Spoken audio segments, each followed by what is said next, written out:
Bueno, en la primera parte del repaso de relatividad especial, habíamos llegado a la conclusión de que una vez que habíamos incorporado el electromagnetismo de Maxwell al conjunto de leyes fundamentales de la física que cumplen con el principio de relatividad, para lo cual habíamos reemplazado las transformaciones de Galileo por las transformaciones de Lorentz, entonces ahora la tarea que quedaba por hacer era reformular la mecánica de Newton, que estaba formulada para funcionar bien en el sentido de tener leyes que observaran el principio de relatividad, pero para funcionar bien en ese sentido frente a las transformaciones de Galileo, no a las transformaciones de Lorentz.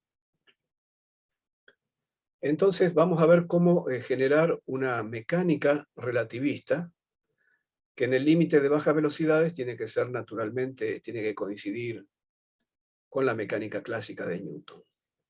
Y el primer concepto que vamos a usar en ese sentido es lo que llamaremos el tiempo propio sobre la línea de universo de una partícula.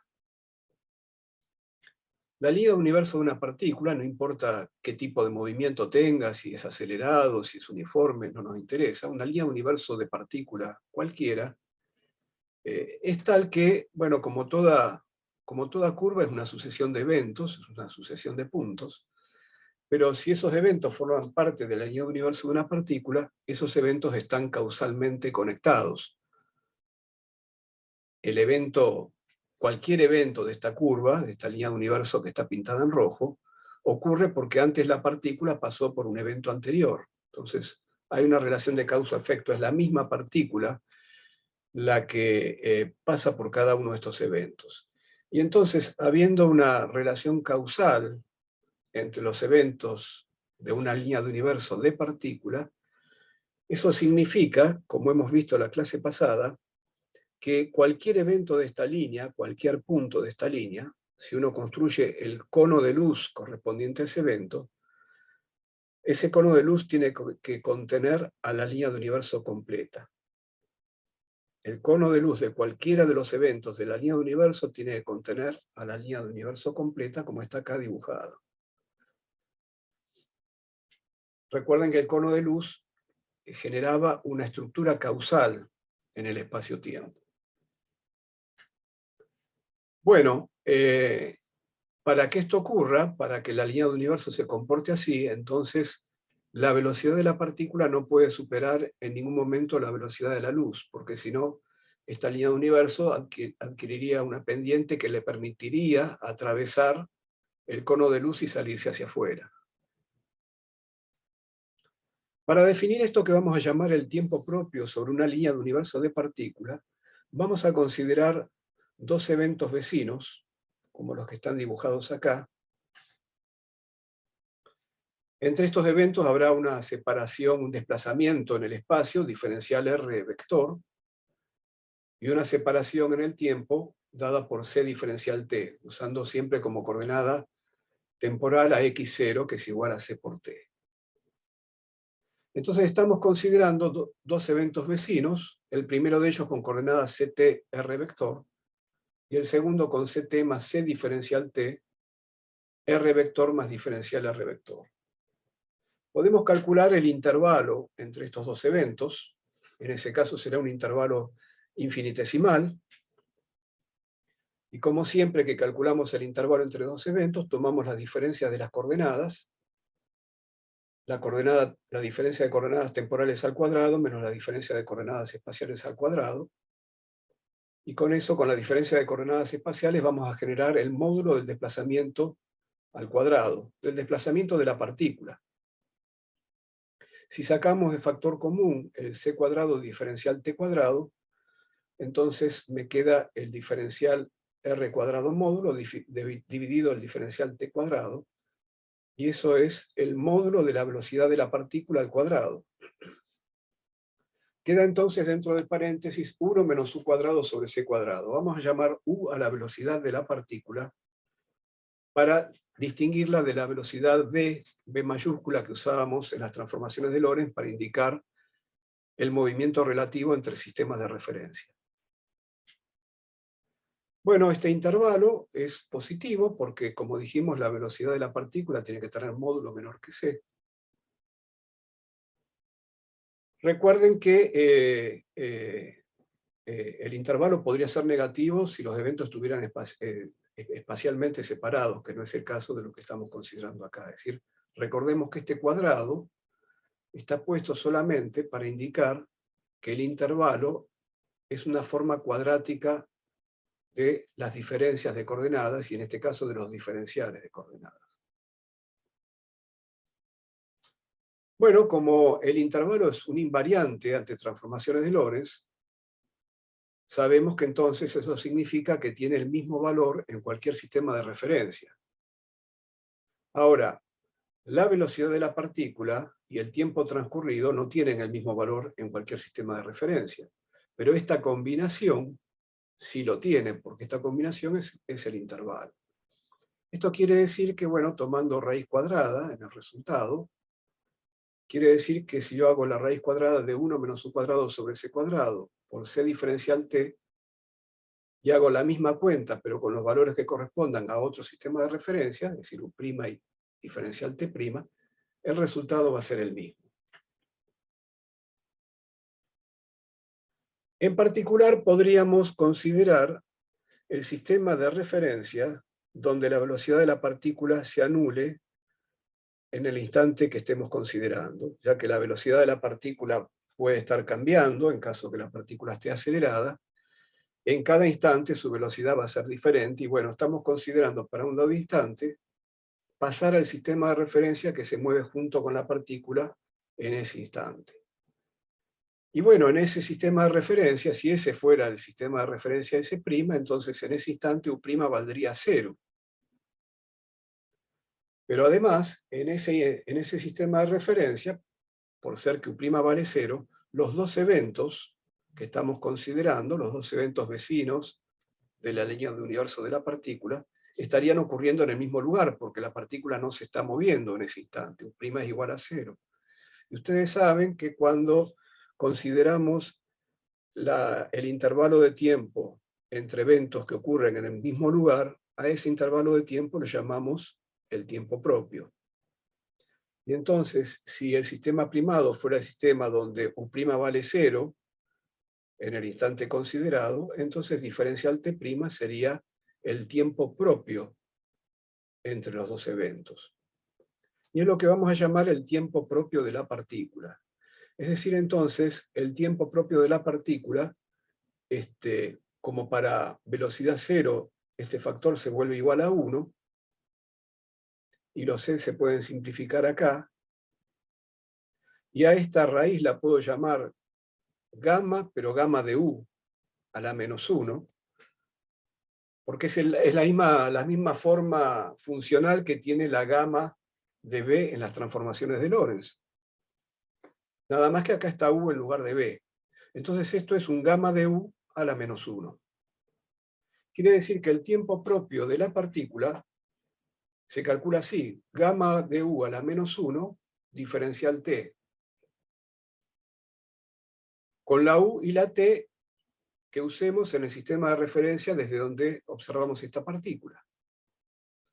Pero esta estructura, como dijimos, proviene de un invariante, proviene del intervalo, así que en cualquier otro sistema de referencia, yo usé en la igualdad anterior, usé el sistema S', aproveché el sistema S' para usarlo como el sistema propio de la partícula, pero veníamos de una relación que podía valer en cualquier sistema de referencia, es decir, esta expresión es un invariante. Quiere decir que en cualquier otro sistema de referencia, si se mide la velocidad U' y el intervalo de tiempo diferencial T', también puedo calcular el tiempo propio de la partícula de la misma manera. Es decir, esta expresión para el cálculo del tiempo propio es independiente del sistema de referencia que se use. Claro, esto que hemos obtenido acá no es otra cosa que la dilatación del tiempo que habíamos obtenido entre dos eventos cualesquiera. En este caso son dos eventos de la línea de universo de una partícula, y son dos eventos vecinos, pero es la misma relación.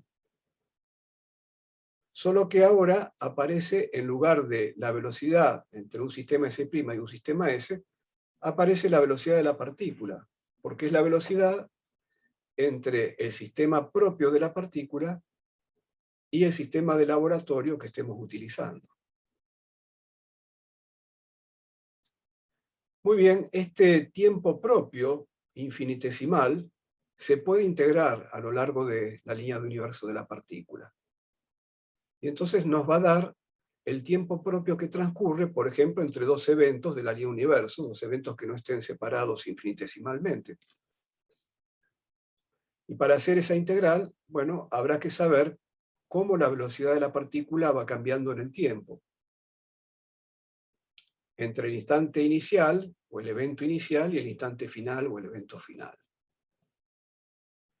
Esta expresión, el tiempo propio a lo largo de la línea de universo de una partícula, es muy importante porque es la expresión que se asocia con lo que mide un reloj que viaja junto con la partícula. Es decir, nos pone en contacto con los aparatos de medición. Por ejemplo, los relojes que están en reposo en nuestro sistema de referencia S, es decir, los relojes que están en reposo tienen velocidad cero, en cuyo caso el tiempo que marcan esos relojes, que siempre es tiempo propio del reloj, coincidirá con el tiempo coordenado del sistema de referencia. Los relojes que están en reposo en un sistema de referencia marcan el tiempo coordenado. Y si el reloj se está moviendo, bueno, la medida del tiempo que marca ese reloj corresponde al tiempo propio a lo largo de la línea universo del reloj.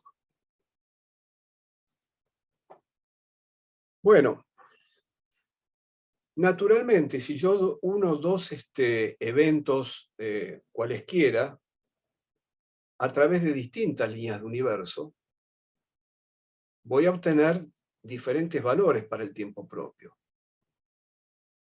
Porque si uno o dos eventos cualesquiera, usando distintas líneas de universo, bueno, las velocidades van a ser distintas sobre las distintas líneas de universo. Y por lo tanto, el tiempo propio va a dar diferente. Es lo mismo que si yo calculara la longitud de una curva que une dos puntos dados y uso distintas curvas para unir esos dos puntos. Bueno, voy a obtener distintas longitudes. Cada curva va a obtener una longitud diferente. Lo cual quiere decir que el diferencial de tiempo propio, esto que está acá, no es un diferencial exacto. Su integral depende del camino. Bueno, muy bien.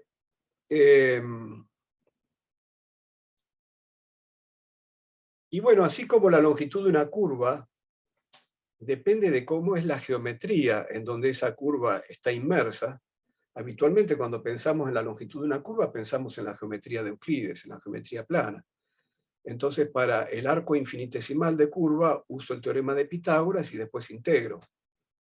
Pero subyace, entonces, el hecho de que atribuimos al espacio una geometría predeterminada, la geometría euclidiana. Del mismo modo, el valor de este tiempo propio, el valor que toma sobre distintas líneas de universo, está determinado por la geometría que subyace en el espacio-tiempo de la relatividad especial, que es la geometría de Minkowski. La geometría donde el invariante es el intervalo que vimos en la clase pasada. Esto es importante porque nosotros estamos en este curso a punto de dar un paso y cambiar entonces la geometría de Minkowski por una geometría del espacio-tiempo que no está predeterminada, sino que va a ser determinada en relatividad general por la distribución de energía y de cantidad de movimiento, es decir, por la distribución de materia en el universo, en el espacio-tiempo. Entonces, en ese caso, tendremos otras geometrías, y bueno, según cómo sea la distribución de materia en el universo, el tiempo propio, que va a marcar un reloj recorriendo una cierta línea de universo, va a estar influido por esa distribución de materia. Pero todavía no hemos llegado a ese punto y seguimos en la relatividad especial, donde la geometría está predeterminada y es la del espacio-tiempo de Minkowski. Es la geometría de Minkowski. Y queremos hacer entonces una dinámica relativista que reemplace a las leyes de Newton. Por empezar, el principio de inercia de las leyes de Newton, esto de que una partícula libre de fuerza realiza un movimiento rectilíneo uniforme, sigue vigente en relatividad especial. La partícula libre de fuerza realiza un movimiento rectilíneo uniforme, lo cual significa que en el espacio-tiempo su línea de universo es una recta. Ahora, la segunda ley de Newton, la que nos habla de qué sucede cuando hay fuerza sobre la partícula y por lo tanto se acelera, habíamos analizado la clase pasada que tenía una forma satisfactoria si queríamos observar el principio de relatividad ante transformaciones de Galileo. De un lado estaba la fuerza, y las fuerzas fundamentales de la mecánica de Newton dependían de las distancias, que eran invariantes galileanos, y del otro lado estaba la aceleración, que también era un invariante galileano. Bueno, eso ahora se rompió. Entonces tenemos que ver qué hacemos con todo eso. Es más, la tercera ley de Newton, de la que no llegamos a hablar la clase pasada, no está libre de problemas, porque si analizamos el contenido de la tercera ley de Newton, lo que dice es que en una interacción a distancia, las fuerzas de interacción en cada instante son iguales y opuestas, lo cual permite la compensación simultánea a distancia de las variaciones de cantidades de movimiento de las dos partículas que interactúan, lo cual lleva a la conservación de la cantidad de movimiento total del sistema de dos partículas. Eso no es satisfactorio desde el punto de vista de la relatividad, porque la simultaneidad no es absoluta en relatividad. Si yo digo que las fuerzas de interacción son iguales y opuestas en cada instante, bueno, en cada instante de qué sistema de referencia. Si en un sistema de referencia se llegara a ver así, en otro sistema de referencia no, porque en el otro sistema de referencia nos dirían no, pero esas dos fuerzas que usted está viendo como iguales y opuestas no son en el mismo instante. En mi sistema de referencia son en instantes diferentes. Entonces, ahí tenemos también un problema con las interacciones a distancia. Bueno, entonces, antes de llegar a las interacciones, veamos qué pasa con una partícula libre. Empecemos por lo más sencillo. ¿Cuál sería la acción de una partícula libre? Una acción satisfactoria desde el punto de vista de la relatividad. Y después a esa acción le tendremos que agregar las interacciones que deberán ser igualmente satisfactorias. ¿Y qué significa que sea satisfactoria? Significa que queremos llegar a ecuaciones de movimiento, a leyes dinámicas, que tengan buenas propiedades ante transformaciones de Lorentz, que no cambien de forma ante transformaciones de Lorentz. Para lo cual, podríamos partir de un principio variacional de una acción que ya ella sea invariante ante transformaciones de Lorentz. Si el valor de la acción es invariante, si es el mismo en todos los sistemas de referencia ligados entre sí por transformaciones de Lorentz, entonces todos los sistemas de referencia van a estar de acuerdo en encontrar cuál es la línea de universo sobre la cual la acción es estacionaria. Porque si todos coincidimos en cuánto vale la acción, bueno, también coincidiremos en que si me paro sobre esta línea de universo y varío un poquito la línea de universo, la acción no cambia. Entonces, la base de la construcción de la mecánica relativista, si la pensamos desde la perspectiva de los principios variacionales, la base sería construir acciones que sean invariantes ante transformaciones de Lorentz y derivar entonces las leyes de la mecánica de ese tipo de acciones. Por supuesto, la acción tendrá que cumplir con la condición de que para partículas de baja velocidad, es decir, de velocidades mucho menores que la velocidad de la luz, la acción debería reencontrar la acción de la mecánica clásica. O al menos las ecuaciones de movimiento deberían volverse las de la mecánica clásica. Bueno, muy bien, entonces esa es una condición importante que deberemos observar. Entonces, primer punto, ¿de qué manera podemos construir una acción que sea invariante ante transformaciones de Lorentz? La acción de la partícula libre se va a construir a partir del tiempo propio de la partícula, que es un invariante de Lorentz, que está ligado con el intervalo que es un invariante, el intervalo entre puntos vecinos. Es decir, esto que está acá no es ni más ni menos que diferencial S sobre C. Si yo multiplico en ambos lados acá por C cuadrado, bueno, entonces me queda C cuadrado diferencial S cuadrado, C cuadrado diferencial T cuadrado, etc. Cuando la velocidad U se anule, acá voy a tener C cuadrado diferencial, perdón, no si multiplico todo por C cuadrado, sin multiplicar por C cuadrado. En aquel sistema donde la velocidad se anule, acá voy a tener C cuadrado diferencial tau cuadrado, el tiempo propio al cuadrado, por lo tanto el tiempo propio es diferencial S sobre C. Entonces vamos a usar esa noción de tiempo propio, que es un invariante lorentziano, para formular una acción de partícula libre y ver entonces si logramos obtener el límite clásico adecuado. Entonces lo que vamos a proponer como acción para la partícula libre es el tiempo propio a lo largo de la línea de universo de la partícula, es decir, el tiempo propio infinitesimal integrado, multiplicado por una constante adecuada. Por cierto, tiene que tener las unidades adecuadas, y como las unidades de acción son unidades de energía por tiempo, bueno, esta constante que está acá tiene unidades de energía, porque tiene unidades de masa por velocidad al cuadrado, y con este signo menos vamos a ver enseguida que es la constante adecuada para obtener el límite clásico que estamos esperando encontrar. Entonces, reemplazo el diferencial tiempo propio por lo que vale, es gamma de u a la menos 1 por diferencial t, es decir, es esto que está acá. Y para ver que el límite clásico está presente en esta forma de la acción, tomemos un desarrollo de esta raíz cuadrada para velocidades mucho menores que c. Entonces, bueno, esta raíz cuadrada la podemos pensar como 1 menos épsilon a la 1 medio y hacer el desarrollo de 1 más épsilon a la alfa, ¿no? Nos queda así. El primer término, claro, es 1. Y entonces multiplicado por menos c cuadrado me queda un menos c cuadrado.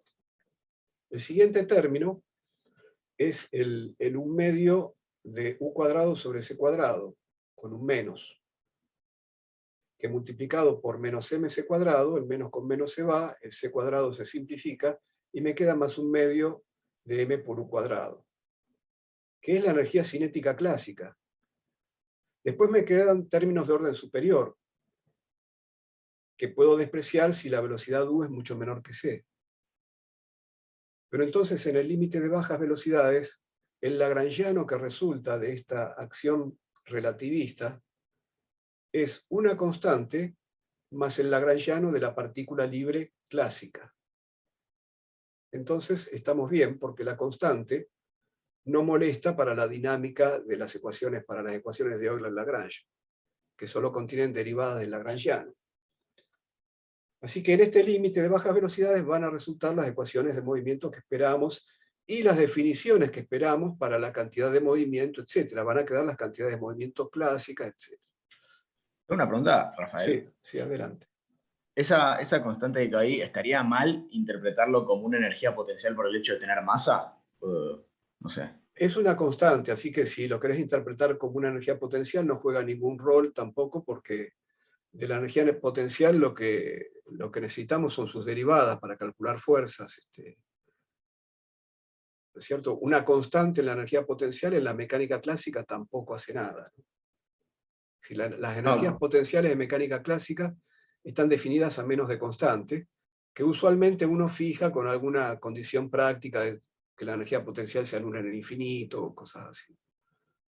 Claro, sí, yo entiendo eso, pero por ejemplo, si la masa pudiera variar, eso tiene toda la pinta de ser T menos B. Igual no, por ahí es cualquier cosa, pero No, no lo había pensado por ese lado. Vamos a esperar un poco a llegar al final de la clase a ver cómo se termina de formular el tema de las interacciones, ¿no?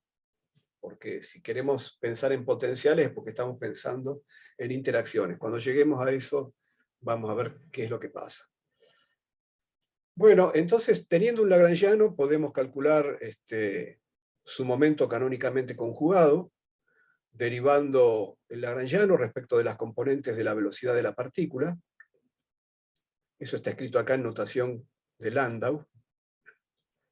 Bueno, si derivamos este lagrangiano respecto de el lagrangiano relativista, respecto de ux, uy y uz, ux cuadrado más uy cuadrado más uz cuadrado forman el u cuadrado que está acá. Bueno, lo primero que hay que hacer para derivar respecto de ux, digamos, es derivar la raíz, y entonces va a bajar un medio de 1 sobre la raíz. Y 1 sobre la raíz es lo que llamamos gamma. Y el 1 medio se va a cancelar con el 2 que viene de derivar el ux cuadrado. Y este menos que está acá se va a cancelar con este menos que está acá. Y el c cuadrado con este c cuadrado. Entonces, el momento canónicamente conjugado, que es lo que vamos a llamar la cantidad de movimiento de la partícula, el momento canónicamente conjugado de la partícula libre es lo que se llama, en relatividad, la cantidad de movimiento de la partícula. No es m por u, sino que es m gamma de u por u. Como u es la derivada es el desplazamiento dividido el diferencial t, es la derivada de r respecto de t. Como siempre, es la misma definición de la cinemática de siempre, ¿no? Fíjense que acá nos quedó esta combinación, nos quedó, si miramos lo que tenemos en el denominador, podemos pensar que en el denominador tenemos diferencial t por gamma a la menos 1. Y diferencial t por gamma a la menos 1 es el tiempo propio de la partícula. Entonces la cantidad de movimiento de la partícula se puede expresar de una manera más elegante como m por la derivada de r respecto de tau. Por cierto, cuando u es mucho menor que c, el factor gamma va a tender a 1, porque u cuadrado sobre c cuadrado es despreciable frente a 1, y entonces ahí sí, si el factor gamma tiende a 1, la cantidad de movimiento relativista coincide con la cantidad de movimiento clásica. Siempre digo que en los textos antiguos se gustaba llamar a m por gamma de u, la llamaban la masa relativista. Eso es una denominación que no se usa más. Enseguida voy a decir por qué. Pero cuando se habla de la masa de la partícula, se habla exclusivamente de su propiedad m, que es la que está acá. Bueno, teniendo entonces la cantidad, el momento canónicamente conjugado, podemos ahora calcular el hamiltoniano de la partícula libre, usando la definición del hamiltoniano. Y bueno, entonces el producto escalar de u con p me va a dar, acá me queda u escalar u, me queda u cuadrado, así que me queda m gamma u cuadrado, y tengo que restar el lagrangiano, entonces tengo que restar, tengo que sumar mc cuadrado gamma a la menos 1. Voy a hacer lo siguiente, voy a sacar mc cuadrado gamma de factor común, entonces este gamma sale afuera de factor común, este m también, pero queda un c cuadrado dividiendo, me queda esto que está acá. Y aquí saqué el mc cuadrado, gamma, y entonces me quedó un gamma a la menos 2, en el segundo término. Gamma a la menos 2 es 1 menos u cuadrado sobre c cuadrado, así que se simplifican los u cuadrados sobre c cuadrado, y este paréntesis queda igual a 1. Entonces el hamiltoniano de la partícula queda mc cuadrado por gamma de u. El hamiltoniano de la partícula libre es lo que en relatividad llamamos la energía de la partícula. La energía E de la partícula es m gamma de u c cuadrado. Salvo por c cuadrado, que es una constante universal, la energía es m gamma de u. Por eso no se llama masa relativista esto, porque estaríamos dándoles dos nombres distintos a la misma cosa.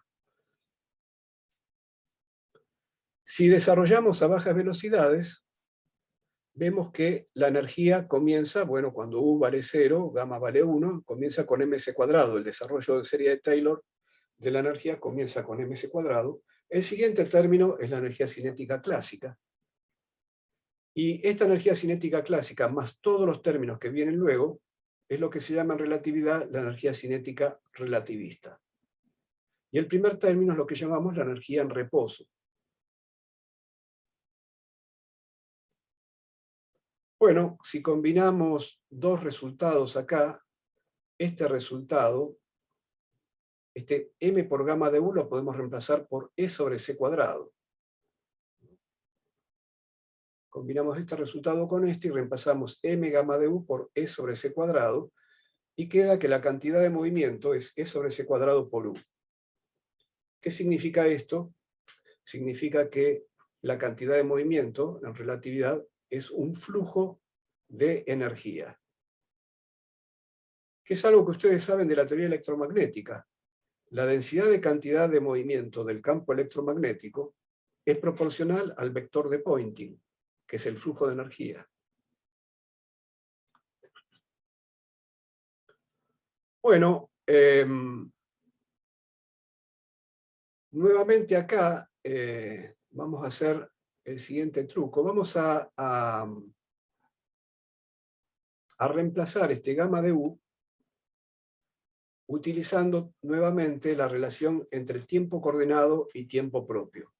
Recuerden que el tiempo propio era gamma a la menos 1 por el tiempo coordenado diferencial t. Entonces, esto que está acá lo podemos escribir como diferencial t dividido el diferencial de tiempo propio. O si quieren, juntando el c con el diferencial t, formamos el diferencial x0, la coordenada x0 c por t.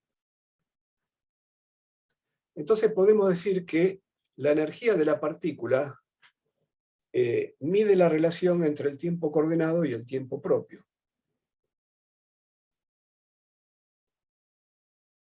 Bueno, si comparamos esta última ecuación, o esto que está acá, ¿no? E sobre c es m por la derivada de la primera de las 4 coordenadas espaciotemporales respecto del tiempo propio, mientras que la cantidad de movimiento era m por la derivada de las otras coordenadas, las espaciales x y z, respecto del tiempo propio.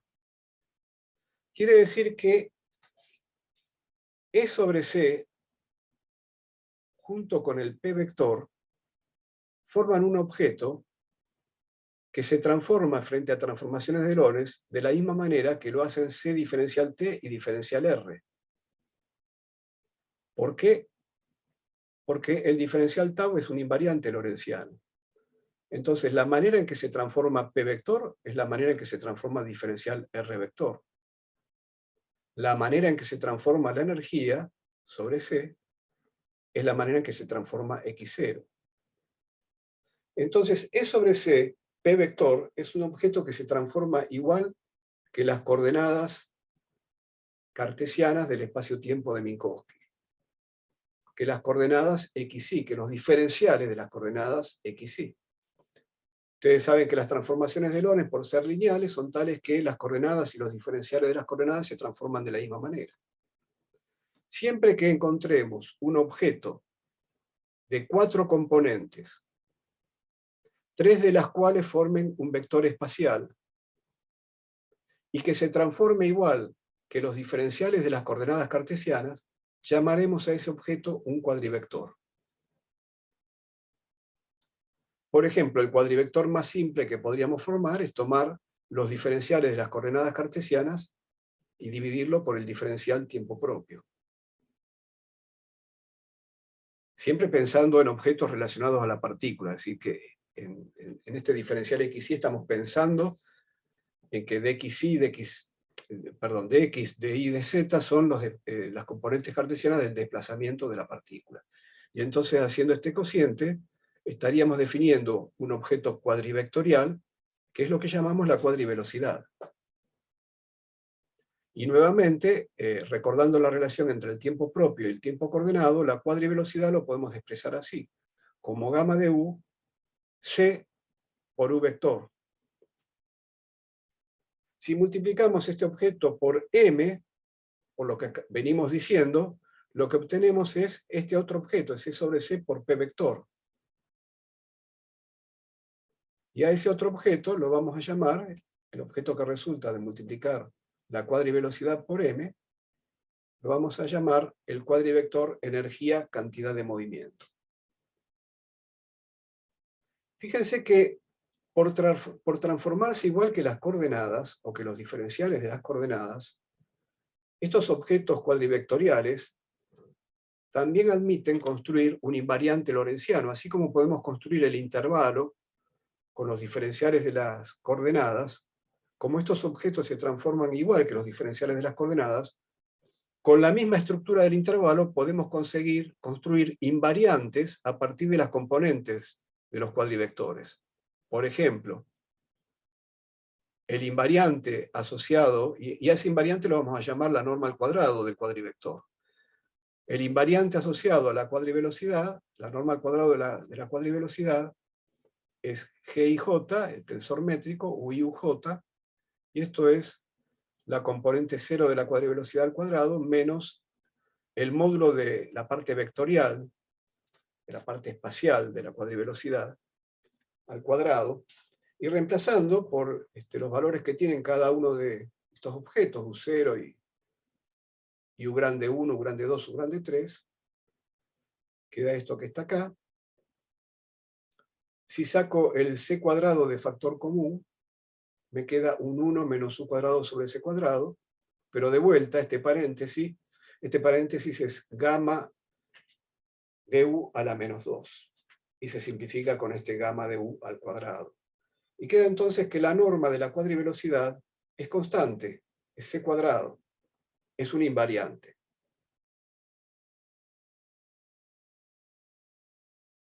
También podemos construir un invariante con las componentes de la energía y la cantidad de movimiento, que no es otra cosa que construir el invariante m cuadrado u cuadrado, y como acabamos de decir, u cuadrado tiene norma, es decir, u tiene norma cuadrado igual a c cuadrado, por lo tanto, el invariante que sale de la energía cantidad de movimiento vale m cuadrado c cuadrado. Por otra parte, las componentes de la energía y la cantidad de movimiento, como se transforman igual que los diferenciales de las coordenadas cartesianas, entonces tienen estas leyes de transformación que vemos acá. Cuando pasamos de un sistema de referencia S a un sistema de referencia S', que se mueva con velocidad v. Por cierto, esta forma de transformarse es la que resulta cuando el sistema S' tiene velocidad v, es decir, primero cuando están igualmente orientados y cuando el movimiento relativo ocurre a lo largo del eje X. Yo acá hice aparecer v sub x, pero es la única componente que tiene la velocidad relativa v entre S y S'. Pero lo hice simplemente para que, bueno, teniendo en cuenta que es la única componente, entonces esta combinación que está acá de v sub x con p sub x no es ni más ni menos que el producto escalar entre v y p. Esto es que la primera ecuación es escalar desde el punto de vista de las rotaciones espaciales, no desde el punto de vista de las transformaciones de Lorentz. Pero este objeto que llamamos E es un escalar desde el punto de vista de las rotaciones en el espacio. Bueno, muy bien, habíamos llegado entonces al invariante energía-cantidad de movimiento, y les propongo que diferenciemos esta expresión. Como del lado de la derecha hay una constante, el diferencial va a ser 0. Del lado de la izquierda hay cantidades que a medida que la partícula evoluciona podrán cambiar. Podrá estar cambiando su energía y estar cambiando su cantidad de movimiento. Bueno, eso en un caso general, por cierto, no en el caso de la partícula libre, pero hemos dicho que vamos a llamar siempre energía de la partícula al hamiltoniano de la partícula libre, y vamos a llamar siempre cantidad de movimiento de la partícula al momento canónicamente conjugado de la partícula libre. Es decir, una vez que definimos E y P, vamos a usar esas definiciones para siempre. Y el hecho de que E y P se transforman igual que los diferenciales de las coordenadas, nos permitió encontrar esta relación, que va a valer siempre, porque vale por definición de E y P. Sea o no la partícula libre, porque vamos a usar la misma definición en cualquier caso. Entonces, si la partícula fuera libre, bueno, ni E ni P van a cambiar. Pero si la partícula estuviera sometida a alguna fuerza, bueno, E y P estarán cambiando, pero siempre sus valores se estarán acomodando de tal manera de observar este resultado, el del invariante energía-cantidad de movimiento. Entonces, permítanme diferenciar este resultado y del lado de la derecha voy a poner 0 al diferenciar. Aquí el diferencial de cuadrado es 2 veces E diferencial E. El diferencial de módulo de P al cuadrado, como módulo de P, es P escalar E, P vector escalar P vector. Al diferenciarlo me queda 2 veces P vector escalar diferencial de P vector, que voy a pasar sumando del otro lado donde tenía un 0, y voy a simplificar los factores 2, y entonces me queda esta relación, C a la menos 2, que viene de acá, E diferencial E igual P vector escalar diferencial P vector.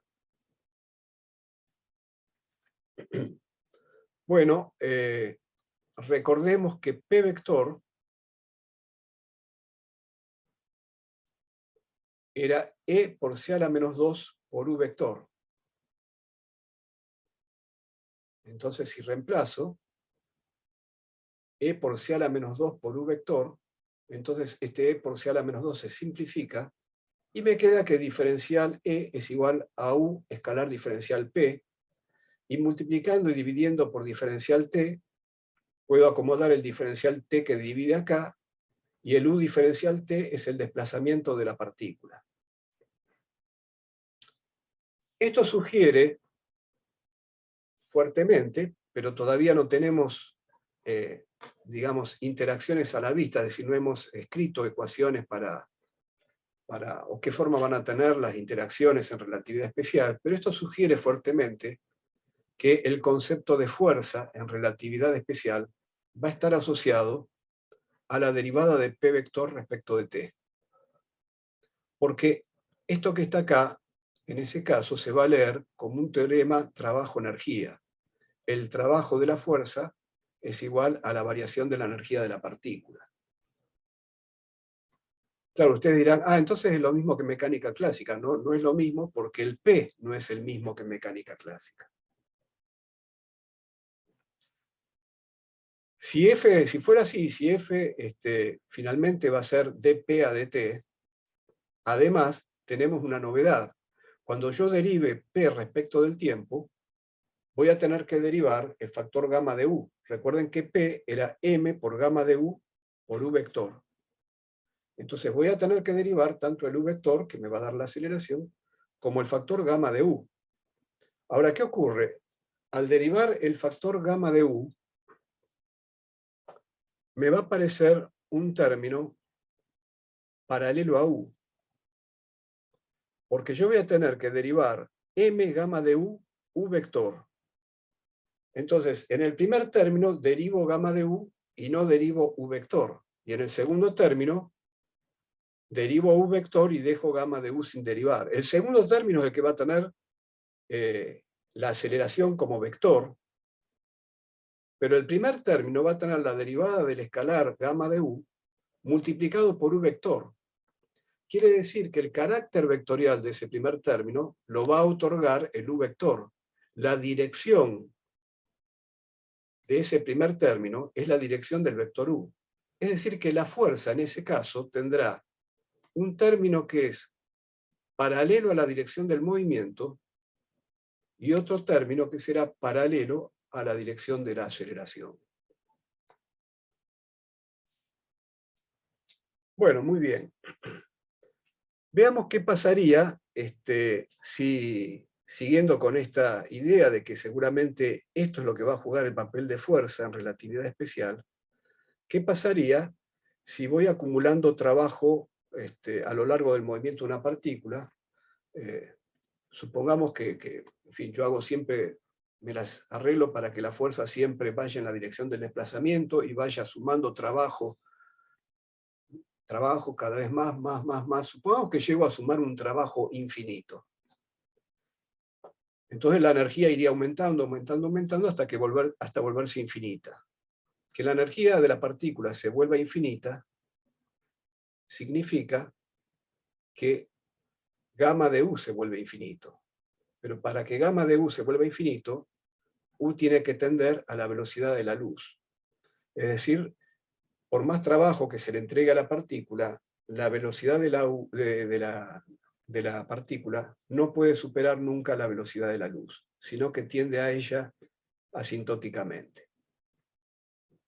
La velocidad de la luz es un límite inalcanzable para la partícula. Bueno, muy bien, al comenzar el siglo XX, ustedes han visto el efecto fotoeléctrico, que fue interpretado por Einstein. Lo que ocurrió a comienzos del siglo XX es que se comprendió que cuando la luz interactuaba con materia, por ejemplo, cuando la luz incide sobre la superficie de un metal y arranca electrones al metal, la teoría de Fresnel, que describía también la propagación de la luz y todos los fenómenos físicos asociados con la propagación, tanto la aproximación, tanto la propagación rectilínea en la aproximación de la óptica geométrica, que era un límite de la teoría de Fresnel, como los fenómenos de interferencia, de difracción, la polarización, todos los fenómenos físicos conocidos hasta el momento estaban contenidos en la teoría de Fresnel, que era una teoría que se había terminado en la primera mitad del siglo XIX, pero a principios del siglo XX aparece un efecto que no podía ser comprendido por la teoría de Fresnel. Este problema del efecto fotoeléctrico, donde ocurría que si se aumentaba la amplitud de la onda luminosa que incidía sobre la superficie del metal, se esperaba que los electrones arrancados salieran con mayor energía, porque la energía de la onda luminosa va con la amplitud al cuadrado. Pero en lugar de eso, en lugar de salir los electrones con mayor energía, salían más electrones, pero con la misma energía. En cambio, si lo que se cambiaba en la onda luminosa no era la amplitud, sino que era la frecuencia, entonces los electrones arrancados salían con más energía. Y eso era lo que no se podía entender, no era compatible con la teoría ondulatoria de Fresnel. Entonces, a partir de ese momento, hubo que tener una suerte de modelo mixto de qué era la luz. Para la propagación de la luz, la teoría ondulatoria funcionaba perfectamente bien. Pero en la interacción con la materia, había que aceptar que la luz se manifestaba a través de los cuantos, que llamamos fotones en el caso de la luz. Esto es que en la interacción con la materia, la luz intercambiaba energía y cantidad de movimiento con la materia como si se tratara de cuantos, de partículas, de paquetes de energía y de cantidad de movimiento que entraban en ese intercambio.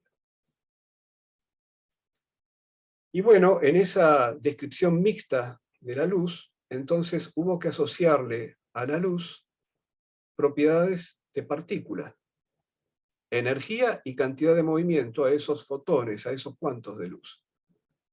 Y notablemente, para poder describir correctamente el efecto fotoeléctrico, como decíamos, la energía de estos fotones tenía que ser proporcional a la frecuencia. Es decir, tenían que ser caracterizadas por un elemento que provenía de la teoría ondulatoria. La frecuencia era un elemento de la teoría ondulatoria.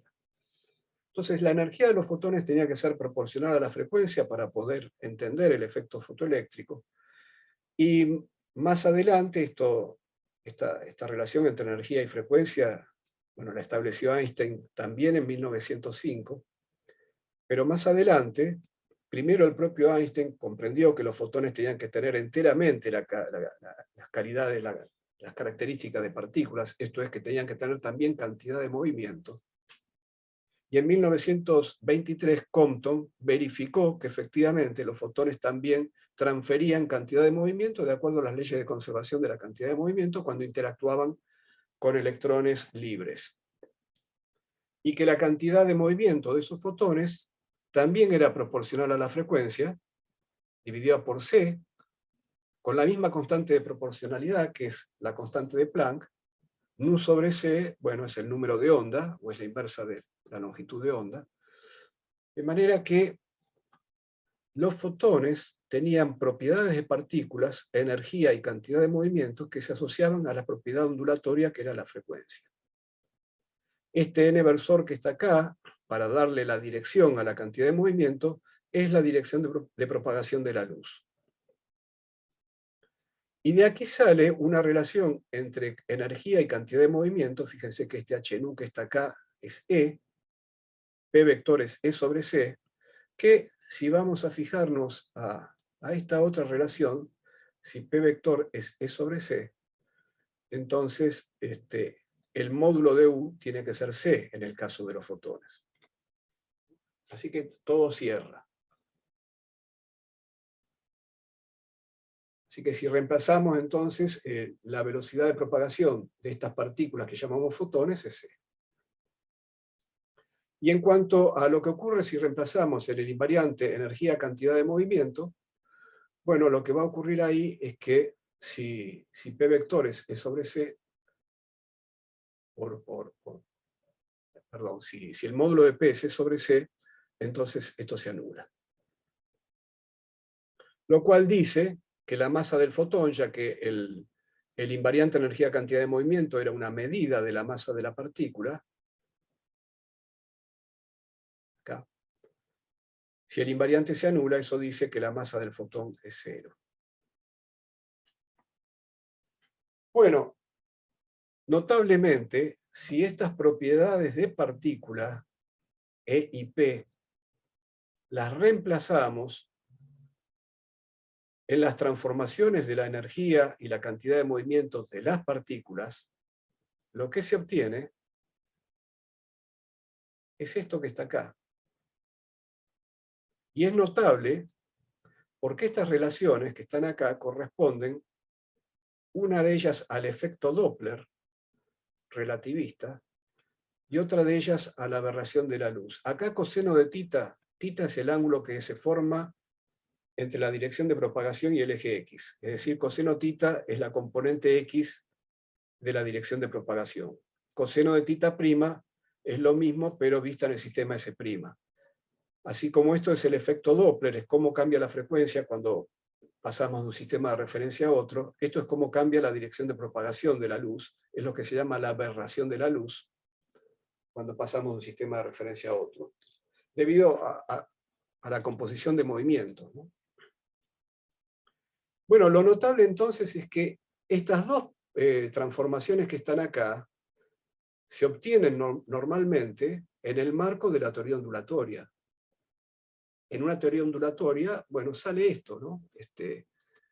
En una teoría ondulatoria relativista, es decir, razonando exclusivamente con propiedades ondulatorias, sale el efecto Doppler y la aberración de la luz.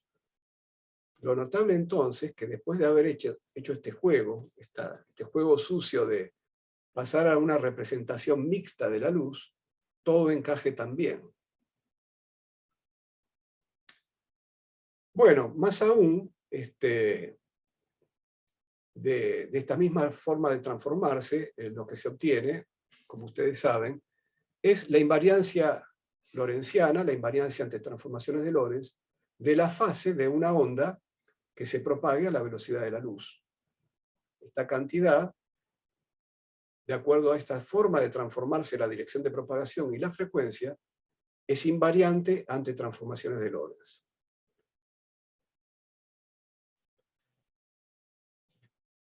Bueno.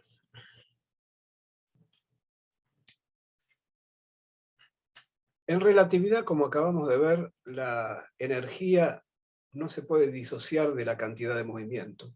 Ambas forman un solo objeto, que es el cuadrivector energía-cantidad de movimiento. No se pueden disociar porque las propias transformaciones de Lorentz las mezclan entre sí. La transformación de la energía involucra a la cantidad de movimiento y la transformación de la cantidad de movimiento involucra a la energía. Ahora, nosotros sabemos que la conservación de la cantidad de movimiento, vamos ahora al tema de los teoremas de conservación. La conservación de la cantidad de movimiento es una consecuencia de la simetría del lagrangiano ante traslaciones espaciales, y la conservación de la energía proviene del mismo modo de la simetría de Lagrangiano ante traslaciones temporales. Las transformaciones de Lorentz, a su vez, mezclan espacio y tiempo. Entonces, eso quiere decir que la conservación de la cantidad de movimiento en distintos sistemas de referencia inerciales, pasando de uno al otro, mezclando espacio y tiempo, va a requerir que también la energía se conserve en todo sistema de referencia inercial. Porque al pasar de un sistema de referencia a otro, lo que es cantidad de movimiento en el nuevo sistema de referencia se mezcla con lo que era energía en el viejo sistema de referencia. Entonces, para que la cantidad de movimiento total se conserve en el nuevo sistema de referencia, en el viejo no solo se tendría que conservar la cantidad de movimiento total, sino también la energía total del sistema de partículas o del sistema físico del que se trate. Entonces, ambas conservaciones van juntas, no se pueden disociar, que es algo diferente a lo que sucede en mecánica clásica.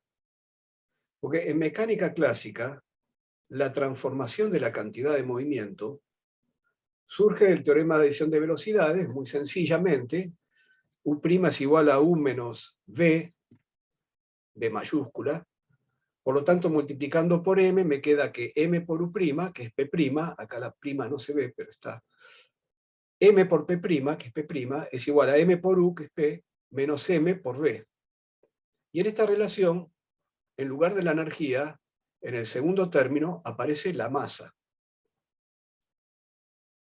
Si vamos a un sistema de partículas, entonces para la cantidad de movimiento total, tendremos esta forma de transformarse, sumamos sobre todas las partículas y entonces tenemos la cantidad de movimiento total en el sistema primado, la cantidad de movimiento total en el sistema P y la masa total.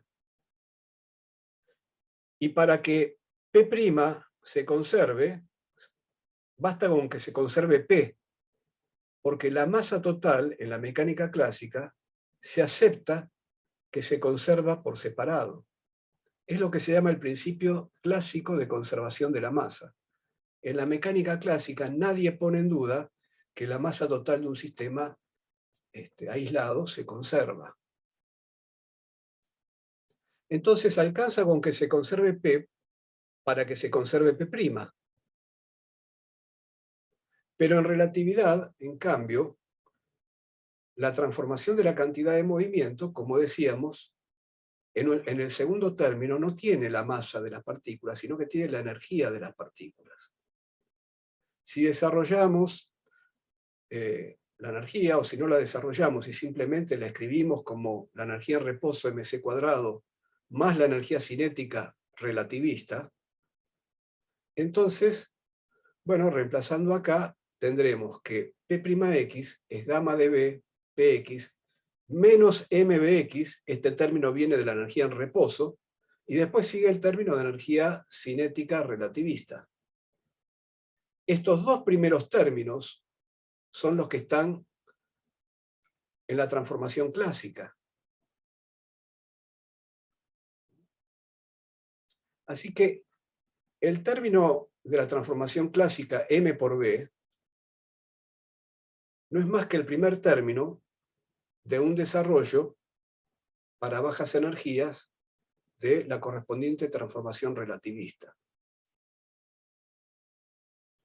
Entonces, en lugar de la conservación de la masa total del sistema aislado, lo que debemos usar en relatividad es la conservación de la energía del sistema. La masa en sí misma podría no conservarse. Entonces, en todo sistema aislado se conserva el cuadrivector energía-cantidad de movimiento total del sistema. Y entonces, ahora que sabemos que no es la masa lo que debe conservarse, sino la energía en su lugar, podríamos abrir la siguiente puerta. Podría ocurrir que la masa, en lugar de conservarse, formando parte de la energía del sistema, pueda transformarse la masa en sí misma en otras formas de energía sin violar la conservación de la energía. Y efectivamente es así. Vamos a ver primero un caso muy simple. Vamos a ver el caso de dos partículas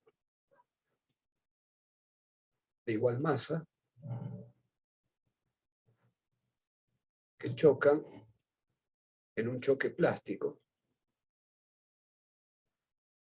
en el sistema que en relatividad se llama el sistema centro de momentos, no se usa la palabra centro de masa,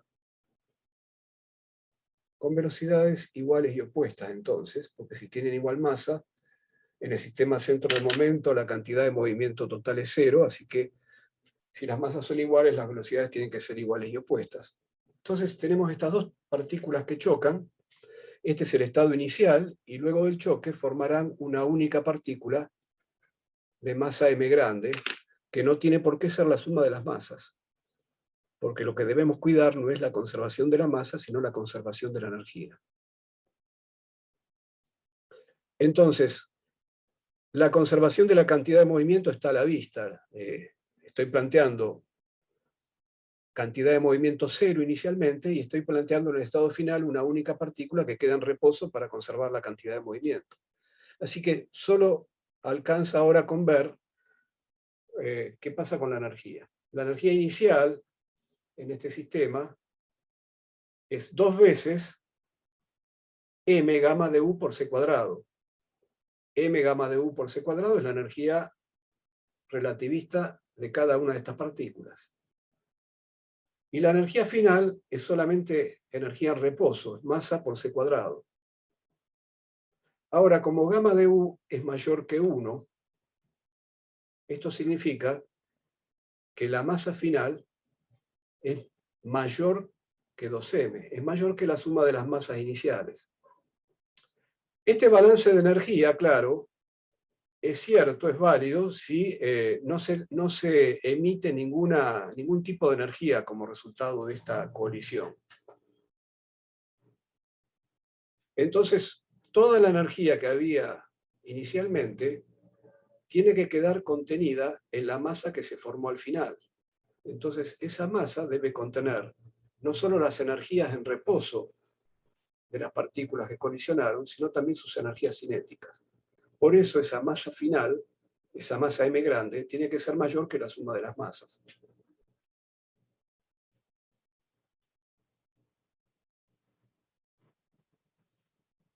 Bueno, como vemos entonces, como estamos diciendo, en general, la masa de un sistema compuesto, la masa que es la energía en reposo de un sistema compuesto, incluye no solamente la masa de los constituyentes de ese sistema compuesto, sino también de la energía que haya de ligadura entre ellos.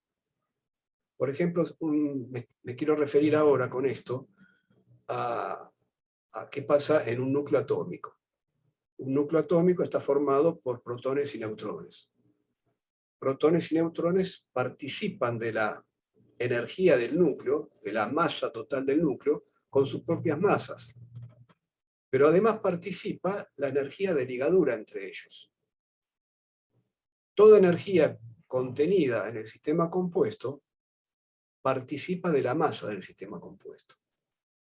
Porque la masa del sistema compuesto es la energía del sistema compuesto. Ahora, sucede que si yo tomo por caso el núcleo más simple que no sea trivial, el núcleo más simple que no sea trivial es el de deuterio. Es un protón y un neutrón. Yo puedo medir cuál es la masa del deuterón y descubrir que la masa del deuterón es, en este caso, inferior a la suma de las masas de un protón y un neutrón libres. Eso significa que entre el neutrón y el protón hay una energía de ligadura negativa. Por eso el deuterio tiene una masa total que es inferior a la suma de las masas del protón y del neutrón, porque tengo que sumar además la energía de ligadura, que es negativa. Entonces, tenemos ahí lo que se llama el defecto de masa. El defecto de masa es la diferencia entre la masa del deuterio y la masa de sus constituyentes, que son el protón y el neutrón. Ese defecto de masa se lo suele dar en unidades de energía, es decir, el defecto de masa multiplicado por C cuadrado da negativo 2,22 megaelectronvolt. Quiere decir esto que yo puedo conseguir de la unión de un protón y un neutrón, puedo conseguir un excedente de energía. Porque para mantener la conservación de la energía, en el balance de la energía, ¿qué voy a obtener? Tengo de entrada un protón y un neutrón libre. Los uno para formar el deuterón, y lo que tengo después es una cantidad de energía menor en 2,22 megaelectronvolt. Para conservar la energía, entonces, tiene que haber un excedente, como producto de esa reacción nuclear, que irá en otras partículas que se producen en esa reacción nuclear. Es decir que, en general, uniendo núcleos livianos, hay un excedente de energía que puedo obtener, que se libera en forma de otras partículas o radiación. Esta es la técnica de fusión nuclear para obtener energía, fusionar núcleos livianos. Y es lo que ocurre en las estrellas, en el interior de las estrellas ocurre fusiones de núcleos livianos, y entonces el excedente de energía que resulta de esa reacción nuclear se emite de distintas maneras, y bueno, es lo que finalmente sale de las estrellas y aprovechamos en los planetas para obtener energía. Ahora, ocurre que esto que está acá, que es la curva de energía de ligadura, que es negativa, pero acá está dibujada como positiva, porque se está dibujando el valor absoluto de la energía de ligadura. La energía de ligadura por nucleón se vuelve más negativa con el número de masa hasta llegar al hierro. Entonces, la energía de ligadura por nucleón se vuelve más negativa. Quiere decir que si yo voy uniendo núcleos livianos, voy obteniendo entonces excedentes de energía, hasta llegar a unir núcleos livianos y constituir un núcleo de hierro. A partir de ahí, la curva se invierte. La energía de ligadura por nucleón empieza a disminuir en valor absoluto, es decir, empieza a volverse menos negativa con el aumento del número de masa a partir del hierro. Quiere decir que en esta otra parte de la curva, la forma de obtener energía no es uniendo núcleos, no es fusionándolos, sino que es dividiéndolos, es fisionándolos. Y es así como funcionan nuestros reactores nucleares de fisión. Entonces, efectivamente, todos estos juegos aparecen por el hecho de que la masa en sí misma no es lo que se debe conservar, sino que es la energía relativista. Un caso más extremo, si se quiere, es el de creación y aniquilación de partículas. Por ejemplo, yo puedo usar energía cinética para crear partículas.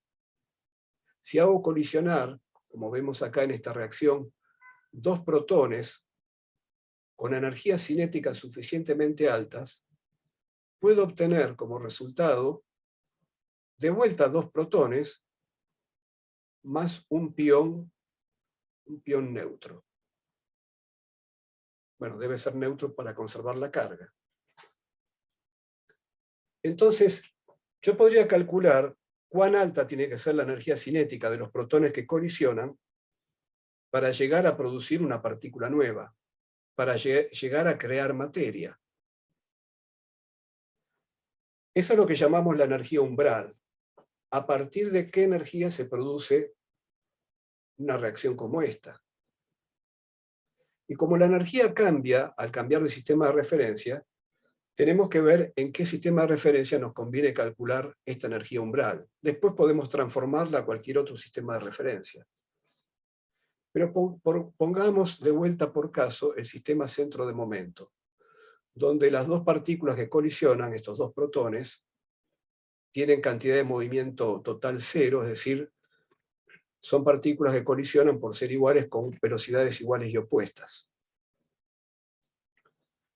El estado final, el estado de las tres partículas, para conservar la cantidad de movimiento, también tendrá que tener cantidad de movimiento cero, y la cantidad de movimiento cero la logro con la menor energía, la voy a lograr si las tres partículas quedan en reposo, esas tres partículas del estado final. Es decir, que la energía umbral que necesito en la colisión es tal que me permita crear el pión dejando las tres partículas en reposo y conservando de esa manera la cantidad de movimiento.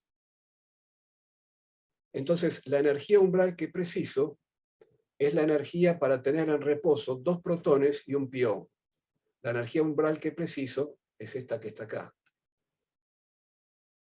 Bueno, la suma me da un cierto valor, y entonces esta energía, la suma de estos dos términos, es la energía que tendría que haber antes de la colisión. Es la energía que se forma con las energías cinéticas de los protones que colisionan y sus energías en reposo.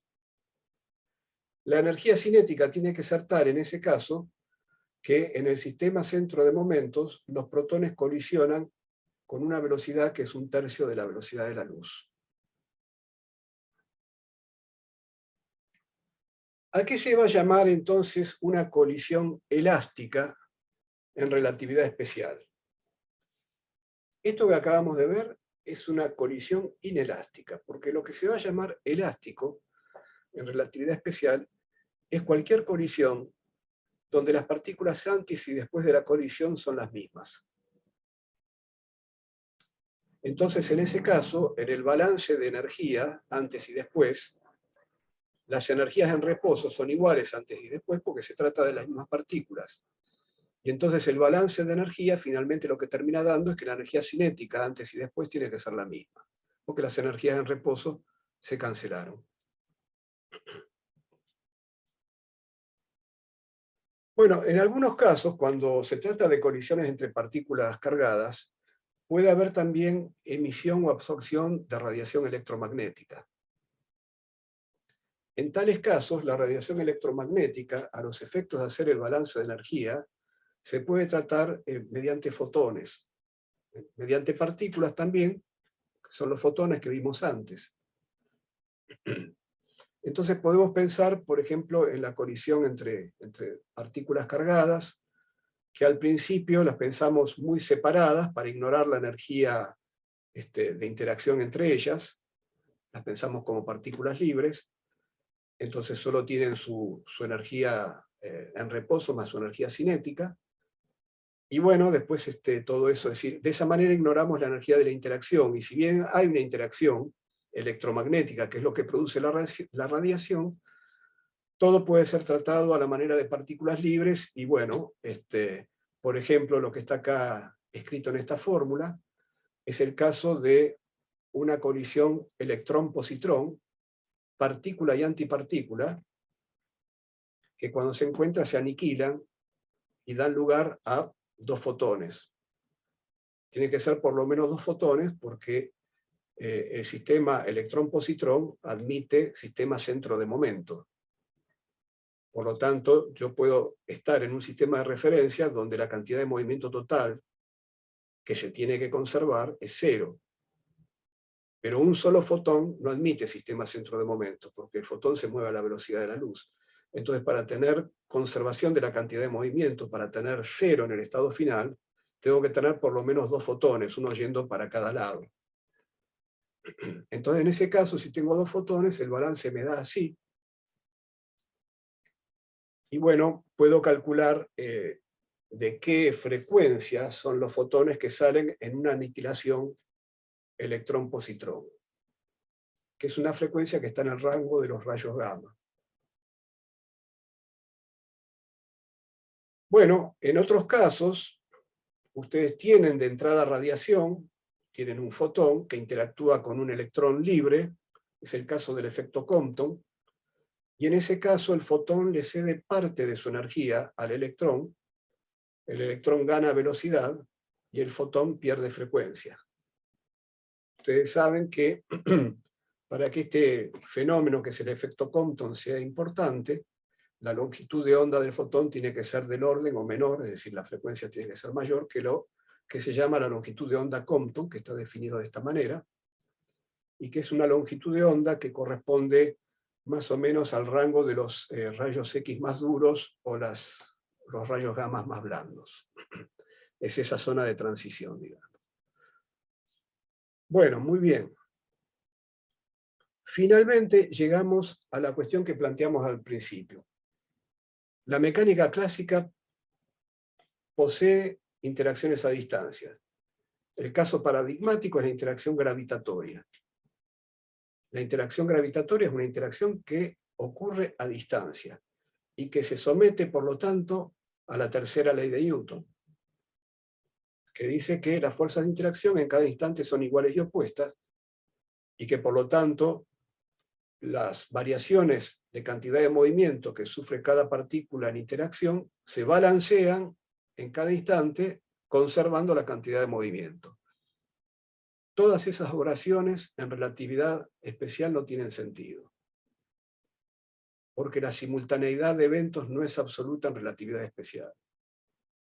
Habíamos mostrado en la clase pasada que solo si los eventos ocurrieran en el mismo lugar, entonces sí, la simultaneidad sería absoluta.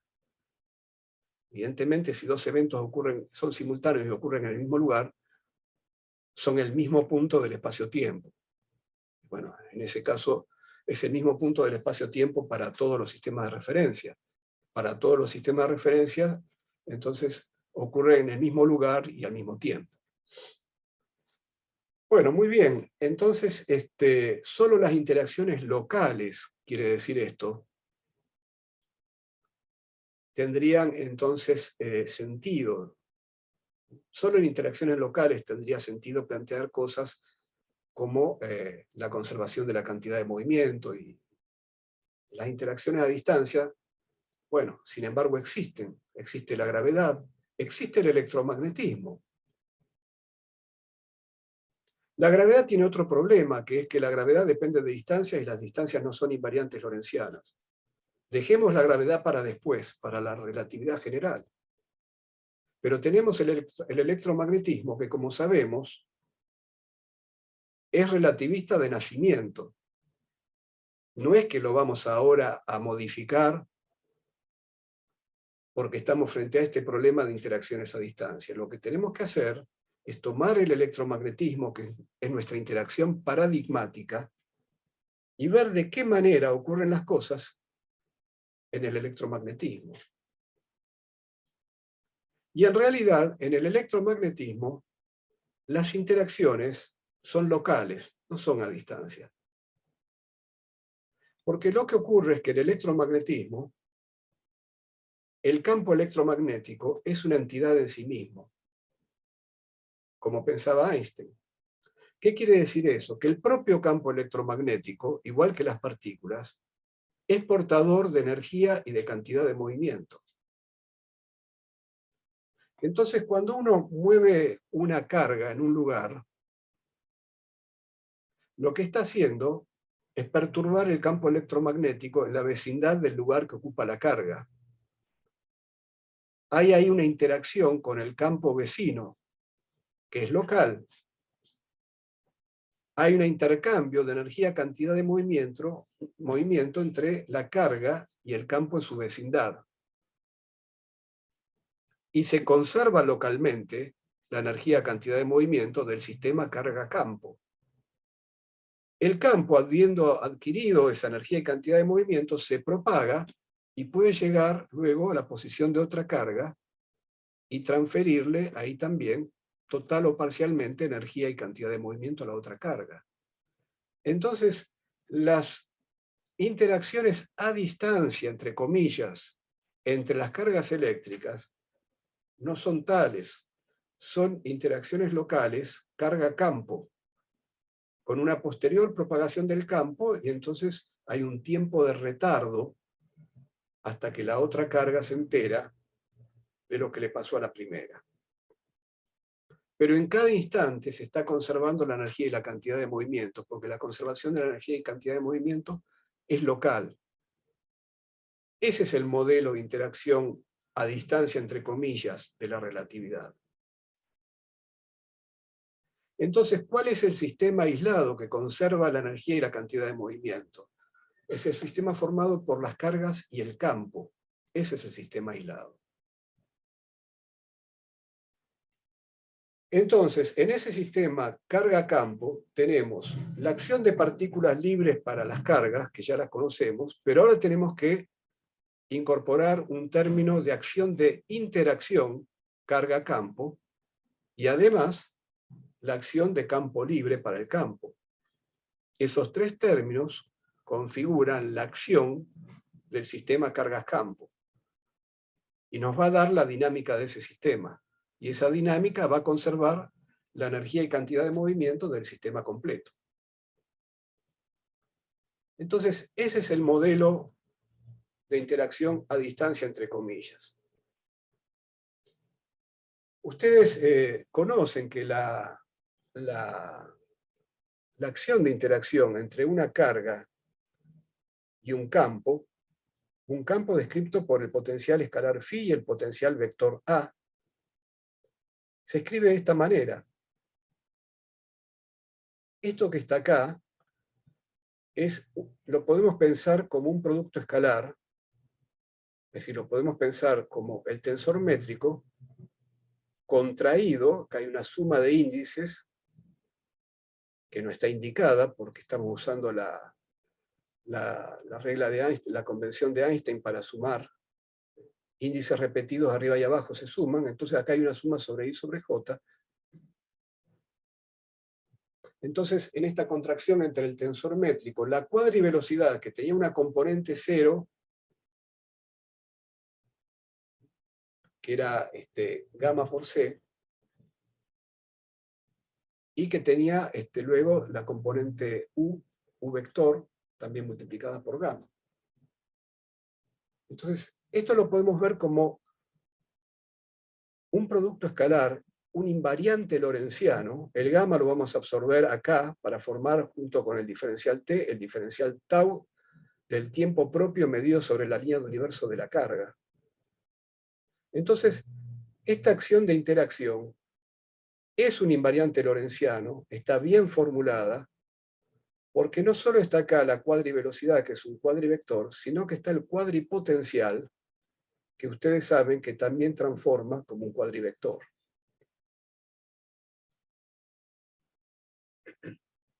Entonces, fíjense también que a partir del tensor métrico y un cuadrivector, tanto U como A, voy a tomar acá el caso de A, podemos definir un covector. En este caso, el covector para el vector A, resulta de contraerlo con la métrica, y entonces el resultado tiene un índice abajo. Esto es un covector. Ahora, en nuestro caso, la métrica es muy sencilla. La métrica es diagonal, es más, menos, menos, menos. Y entonces, cuando bajamos el índice de esta manera, la componente temporal del cuadrivector A no sufre ningún cambio, sigue siendo la misma que está acá, y cuando bajamos los índices de las componentes espaciales del cuadrivector A, que son las componentes del potencial vector, cambia el signo. Todo esto en la asignatura que nosotros estamos usando para la métrica. Entonces, esta es la operación de bajar índices, de pasar de vectores a covectores. Esta es una operación que parece inofensiva, que parece no decir nada. Más aún si estuviéramos en una geometría euclidiana, donde directamente la métrica sería la diagonal más, 1, 1, 1, quiero decir, directamente no estaríamos haciendo nada. Parece que esta operación de formar covectores a partir de vectores no es gran cosa, digamos, ¿no? Pero vamos a ver después en el curso de geometría diferencial la importancia que tiene todo esto cuando la geometría no es trivial. Bueno, entonces, muy bien, una vez que tenemos la acción de carga libre más la acción de interacción de la carga con un campo externo, ya tenemos entonces la manera de calcular las ecuaciones dinámicas para la carga, variando la acción respecto de la posición de la carga. como variamos la acción de una partícula, siempre. Y entonces así vamos a obtener, no está hecha acá la variación, pero creo que ustedes la van a hacer en la guía de problemas, vamos a obtener que la ecuación dinámica, la ecuación de movimiento para la carga, variando la acción de carga libre más la acción de interacción respecto de la posición de la carga, es esta que está acá. ¿Qué vemos acá? Por un lado vemos la derivada de la cantidad de movimiento relativista respecto del tiempo coordenado. Y por otro lado vemos la fuerza de Lorentz. Como habíamos anticipado, efectivamente, en relatividad, la derivada de la cantidad de movimiento relativista respecto del tiempo coordenado es lo que se va a asociar con la fuerza sobre la partícula. Esta fuerza de Lorentz, estos campos E y B, aparecieron también al variar respecto de la posición de la partícula, porque este A que está acá y este Φ que está acá están evaluados en la posición de la partícula, de manera que aparecen derivadas de Φ y de A. Y aparecen de tal manera que, bueno, aparece menos gradiente de Φ, menos de A de T, que eso es el campo eléctrico, y aparece el rotor de A, que eso es el campo magnético. Todo esto, que está escrito acá con vectores espaciales, es decir, con objetos geométricos que tienen propiedades definidas frente a rotaciones, todo esto lo podemos escribir en términos de cuadrivectores o de cuadritensores, que son objetos geométricos que tienen propiedades definidas frente a rotaciones y transformaciones de Lorentz, lo que se llaman los boost de Lorentz. Para eso tenemos que introducir el tensor de campo, el cuadritensor de campo, que se forma de esta manera con las derivadas del covector potencial antisimetrizadas, que teniendo en cuenta las expresiones para el campo eléctrico y el campo magnético, el tensor de campo electromagnético forma esta matriz. Como ustedes ven, lo eléctrico es la parte espacio-temporal de esta matriz, lo magnético es la parte espacial-espacial.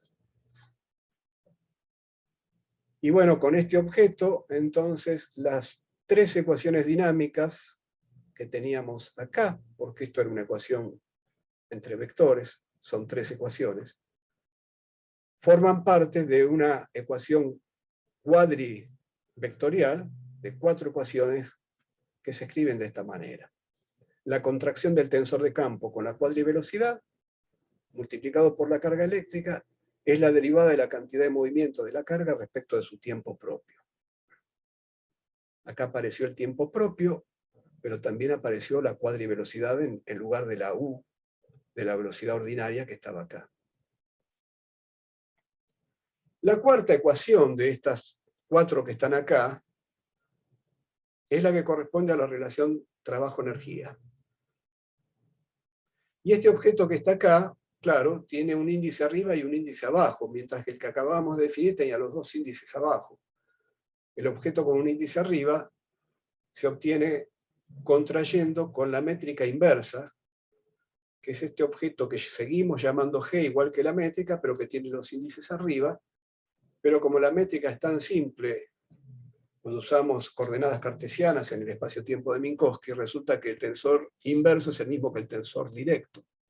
Así que este objeto también es diagonal, y en la diagonal tiene más 1, menos 1, menos 1, menos 1.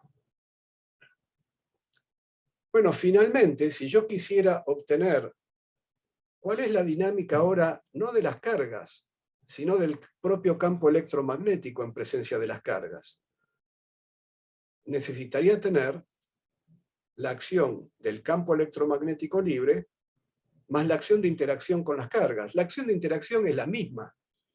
Esta acción que está escrita acá es la acción de interacción carga-campo. Me sirve tanto para calcular la dinámica de las cargas como para calcular la dinámica del campo. Entonces, bueno, solamente que en realidad acá tenemos la acción de una única carga puntual y nos convendría tener la acción para la interacción de densidades de carga y de corriente y el campo. Así aparecen, cuando obtengamos la dinámica de los campos, aparecen la densidad de carga ρ y la densidad de corriente J, vector. Pero bueno, es lo mismo, ¿no? Eso también lo van a hacer en la guía de problemas. Porque lo que queremos ahora concentrarnos acá es en cuál es la acción electromagnética de campo libre, que nuevamente tiene que ser un objeto invariante ante transformaciones de Lorentz. Como ustedes saben, la acción electromagnética es cuadrática en los campos E y B. Y para formar un objeto invariante ante transformaciones de Lorentz, ¿qué mejor que contraer F consigo mismo? Contraer siempre significa sumar índices arriba con índices abajo. Las contracciones, vamos a demostrarlo, pero ustedes ya lo tienen que tener sabido, las contracciones forman objetos invariantes ante transformaciones de Lorentz. Si todos los índices están contraídos, el objeto que se forma es un invariante lorentziano. Entonces yo tengo acá la contracción del F covariante con el F contravariante. Entonces, este es un buen punto de partida. Si ajusto convenientemente la constante, aquí voy a obtener la conocida forma de la acción electromagnética, con un término que va con E cuadrado y otro término que va con B cuadrado. Ahí me gusta poner la constante de esta manera, simplemente porque en el sistema internacional μ0 es una cantidad que se elige para definir la unidad de corriente, y C es también una cantidad que se elige para definir la unidad de longitud a partir de la unidad de tiempo o viceversa. Entonces, recordando quién es F, que está acá, esto queda así. Recordando también que C a la menos 2 es μ0 por epsilon 0, entonces en este primer término queda un epsilon 0 sobre 2, porque el μ0 se va a simplificar, y en este otro término entonces queda E cuadrado epsilon 0 sobre 2 en el primero, y en el segundo queda B cuadrado sobre 2 μ0, que es lo que estamos acostumbrados a ver. Esta acción electromagnética se la piensa como una acción cuya variable dinámica es el cuadripotencial, y está escrita en derivadas primeras del cuadripotencial. Derivadas primeras al cuadrado. Si yo varío, es decir, si hago las ecuaciones de Euler-Lagrange que corresponden a esta acción, lo que va a salir es esto que está acá, por un lado, pero como los campos están también en la acción de interacción, me va a salir, por otro lado, cosas que tienen que ver con la distribución de carga. Y entonces, por el otro lado, aparece el cuadrivector densidad de carga corriente, que es este cuadrivector que está acá. Y estas ecuaciones que tenemos aquí, que son 4 ecuaciones, corresponden a las 4 ecuaciones de Maxwell con fuentes, que son las ecuaciones divergencia D igual ρ sobre epsilon 0, y rotor de B menos 1 sobre c cuadrado de A de t igual μ0 por J vector. Las 4 ecuaciones de Maxwell con fuentes son las ecuaciones dinámicas de la teoría. Son las ecuaciones que salen de variar la acción. Las otras 4 ecuaciones, que son rotor de E igual a menos de B de t y divergencia de B igual a 0, son una consecuencia de la forma que tiene el tensor de campo. Son una consecuencia de la forma en que los campos se asocian con sus potenciales. Esto es lo que decíamos en electrostática. Bueno, si E es menos el gradiente de B, entonces el rotor de E es 0. Rotor de E igual 0 es una ecuación de la electrostática que proviene de la forma en que el campo se asocia con los potenciales. Y si el campo magnético es rotor de A en magnetostática, o en electromagnetismo en general, bueno, no en general, porque eso depende, no, sí está bien, digo bien. Bueno, con esa forma de asociarse el campo magnético con el potencial vector A, bueno, resulta entonces como identidad que divergencia de B es igual a 0. Entonces las otras 4 ecuaciones, las ecuaciones sin fuentes, son una consecuencia de la forma que tiene el tensor de campo en relación a los potenciales. Y que en notación covariante, que es la notación de índices que estamos usando, se escriben de esta forma. como la antisimetrización total de estas derivadas del tensor de campo. Bueno, con esto terminamos la clase de hoy.